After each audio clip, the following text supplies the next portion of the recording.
А сега е повторно време за гости. Имаме повторно многу интересна гостинка и се радувам на сето она кое што таа го изработува. Нашето масиче е веќе преплавено со сите нејзини, не сите нејзини, дел од нејзините ремек дела. Ирина, добро утро и за твојата гостинка Светлана Богоевска, ракотворец. Секоја чест ви се поклонувам длабоко за сето ова кое што рачно го изработувате и можам само да речам секоја чест за тоа што ова бара многу љубов, многу трпение, многу посветеност и многу креација. Смеам ли да прашам на почеток колку години го изработувате макрамето? Па скоро 6 години. Скоро 6 години. За тајните на макрамето и за сите оние нешта кои што верувам ќе ја задржат публиката, особено женската публика, ве оставам да си поразговарате. Суза, знаеш ти колку време треба, колку љубов треба кога нешто рачно се изработува, нели? Бидејќи исто изработуваш преубави декорации со камчиња. Така, да.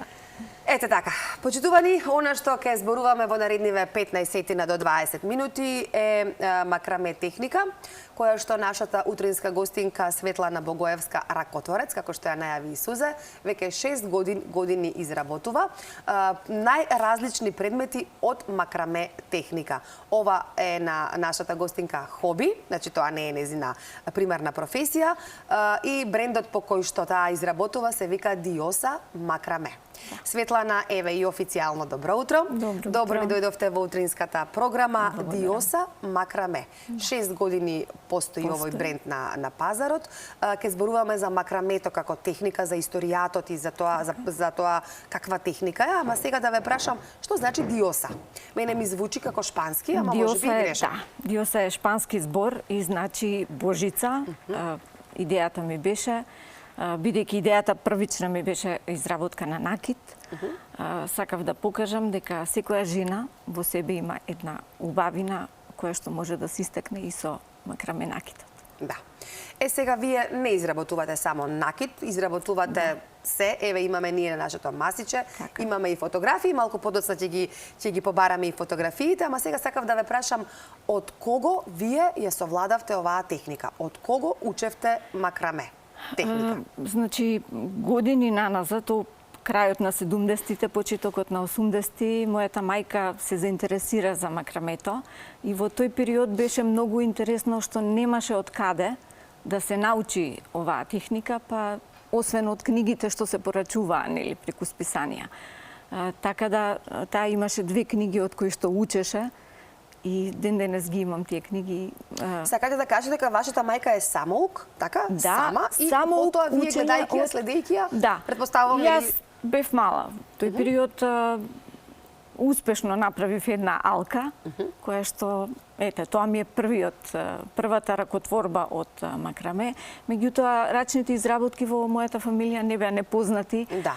Шиењето, везењето, плетењето, тие беа неодмелив дел. Она што го спомнавте, мајката ваша учела од книга, да. А денеска тоа е многу поедноставено, се учи од интернет. Значи, јас после една подолга пауза, значи од секој пат сум сакала нешто со рацете, ракотворба да има, но пред околу 6 години таа потреба се појави повторно многу силно.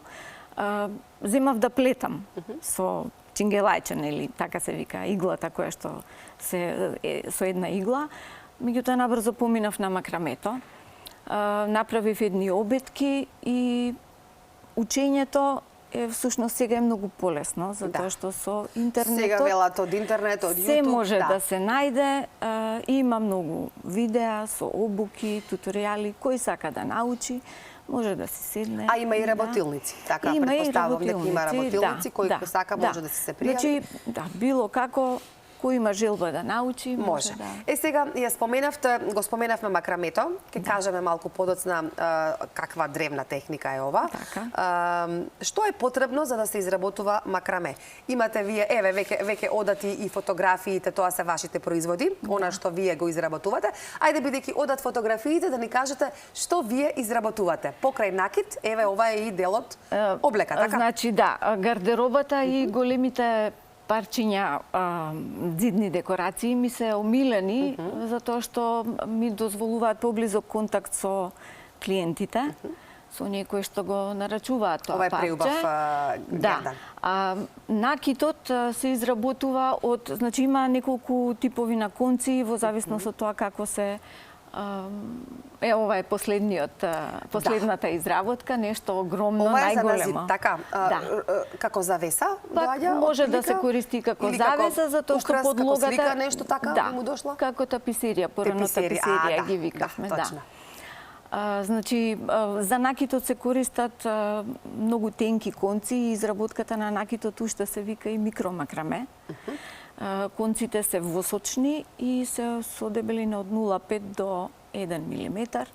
За гардероба се користи памучен конец, ова како додатоци трикотажен во облеката, конец. така? Да.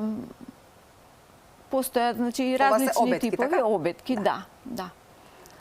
Значи, за различни предмети, различен конец се користи. Конец се користи, да. Тој е макраме конец, така се кажува, или се вели конец за макраме? Не, нема никаква, значи едноставно било каков конец, дали јута, јаже, памучен конец, стара мајца рециклирана па да се исече на ленти, се може да се искористи за да се изработи некој парче. Да.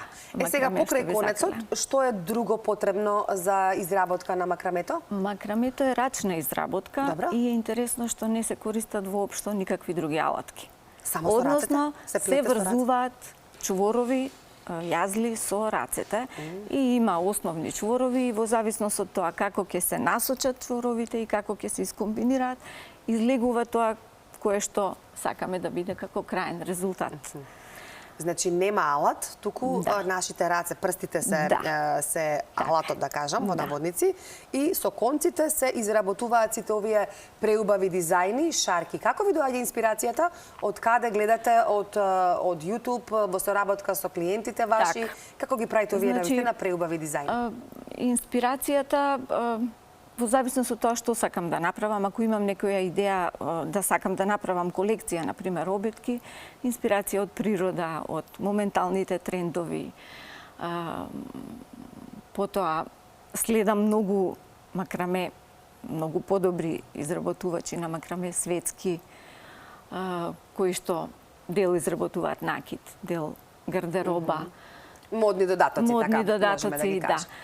И целата работа е дека нема ништо ново, се е нешто што е веќе направено, меѓутоа кога ќе се повтори уште еднаш, односно кога ќе се направи од нечии други раце, е ново, уникатно и затоа што зависи од моменталната инспирација. Имаме ние подготвено едно видео, јас го видеото, ги споменавте рацете, нели како единствен алат, ќе кажам, во наводници. Ова сте вие, така? Да. Ова е малку убрзано видео, се гледа каде што вие изработувате делот облека, така? Така, да. Сукња. Ова е веќе друга изработка, ова е каиш. Каиш, да. Интересно е што погледнете надоле, сум ги врзала веќе пошто се многу долги. Ова е преубав. Да, ова е веќе фустан. Односно надфустан. Надфустан, да. Интересно е што во макрамето мора да се одреди количината и должината на материјалот однапред. Значи, ако не ги направиме точно мерките, од, да речеме, 5 метри конец, неколку парчиња такви, е страшно ако фали после. Значи, нема да биде изработено. А парањето е сосема различно во однос на плетењето, затоа што секоја грешка, секоја чворче мора да се отпара, одврзе, исто како што е врзано. Да. Сега, гледаме повторно како изгледа тоа, како е таа техника. Макраме. Од каде доаѓа оваа техника? Ова е од Азија, така? Блискиот исток. Првите записи се од историјатот малку за макрамето. Првите записи се дека макрамето се појавува на крајот на 12-ти, почеток на 13-ти век на Блискиот исток. Значи стара техника. Да, многу стара техника, ја користеле поради својата естетика, меѓутоа и од практични причини. Набрзо е поради тие причини проширена во Европа, највеќе во Италија и во Шпанија. Додека пак во Англија, во викторијанската ера, се користела исклучиво за модни додатоци, била многу распространета. Кралицата Викторија многу го сакала макрамето. Да. Во поново време, во хипи ерата се појавило макрамето, а последниве 5 години, да речам, макрамето има примена во интериерното уредување и во модата, па така многу модни икони како Зендеја, Сара Джесика Паркер, Шакира носат многу често носат макраме изработки. Да, ете, убаво не подсетивте точно. Значи сега повторно е актуелна. Колку кај нас младите сакаат да носат од макраме изработки? Еве јас ќе покажам и вака во живо, да видат гледачите, ова се обетки. За ова е, како кажавте, ова е микромакраме, така? Значи дека треба прецизно многу, бидејќи е нешто многу малечко и ситно.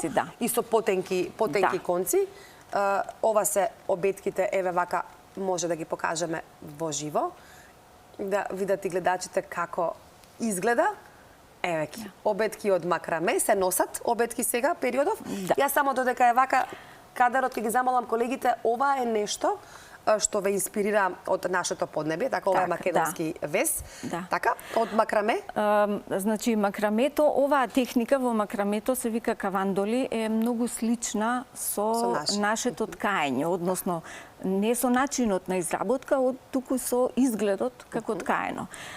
Јас имав многу голема потреба да направам неколку парчиња такви со старословенски, македонски мотиви кои што се појавуваат нели на нашите везови, килими и така натаму. И имам направена една мала таква колекција, но бргу отиде по пријатели во странство и така, мислам, многу интересна беше. А како идеја ми е останата уште една колекција со мали парчиња од извадоци од цела Македонија носи, да пробам да ги направам во едни вакви мини таписерии. Да, мини таписерии, убаво кажавте. Колку време е потребно да се изработи еден производ во макраме? Предпоставам дека зависи од производот. Ова мене ми се гледа интересно. Ова е ланче. Ланче, гердан, да. Овој го направив, инспирацијата ми беше новата кинеска година, нели? Сега е година на змијата. Ова е змија. Да. Направена е со... Еве како изгледа. Да. Пака ќе подигна малку да се види. Каменот е, мислам дека многу лабрадорит, многу убав, интересен камен, кој што ја прелива многу убаво светлината. И еве, конкретно ова, овие, да кажам, гердани, обетките, колку... Да, секое парче зависи колку има работа и колку е комплексна работата со тоа. Тој гердан не делува многу комплексно, меѓутоа има во него ставено и некои работи кои што мора да се постојат и да се скријат. А оваа таписерија која што ви е нова на зид, големата таписерија, таа е, мислам дека навистина колку е, можеби, метро и пол, два? Таа е 1,30 на 1,5 висина, 1,30 ширина. За не за колку ви беше време потребно? Од прилика 5 дена, да речем, да. Значи не е месец-два да трае, многу материјал, многу време, меѓутоа задоволството исто големо. И моето и на клиентот. Ве пратев на социјалните мрежи дека така со еве, може да ја видат гледачите, дека навистина со огромно задоволство и вака со возбуда ја најавивте и навистина изгледа преубаво. Ова е, мислам дека нарачка од нарачка, да. Ваквите работи исклучиво и гардеробата најчесто ги правам по нарачка, затоа што секој пат сакам да излезам во пресрет на идеите и желбите на клиентите. Ако ми дозволат и јас со моите сугестии уште подобро да го направиме искуството заедно. И тоа е. Така, да. Сега, Имате, бидејќи 6 години постоите на пазарот, Светлана, имате сигурно учество на базари за ракотворци, кои што ги има многу низ нашите молови во последно време. На саеми, да издвоите можеби некој момент вака што или некој саем што вие или базар кој што ви останало само во Македонија или одите и надвор? Само во Македонија. Да, базарите се многу убава можност за секој ракотворац да си ги изложи своите производи. Во макрамето е многу интересно што мислам дека секој пат ми кажуваат дека секогаш во живо изгледаат поубаво производите, така да базарите се многу убава прилика да се види големината, изработката, текстурата на производите. Имам учествувано на неколку базари во Сити Мол, тематски, и локално еднодневни изложби и продажби по кафичите во Скопје. Така. Сега сите заинтересирани, Светлана, како може да ве најдат, како може да дојдат до вашиот бренд? Јас имам Facebook страна и Instagram страна. Како што ве најдов и јас. Значи, Diosa Макраме, всушност, така. Продолжувате и понатаму со ова да се занимавате во слободно време, бидејќи претпоставувам и како една јога на умот ви доаѓа, можеби малку смирение, да си ги трнете мислите од секојдневието, така? Тоа беше и првичната причина што јас почнав со макрамето. Да, луѓето треба да се свесни дека секоја рачна работа е јога за умот, како што кажавте, еден мир, една среќа која што доколку има и на крај производ кој што можеме да го видиме и да го гледаме со своји очи, да искусиме како е искуството со него, значи е прекрасно. Светлана, што се бара најмногу? Што ви бараат најмногу клиентите?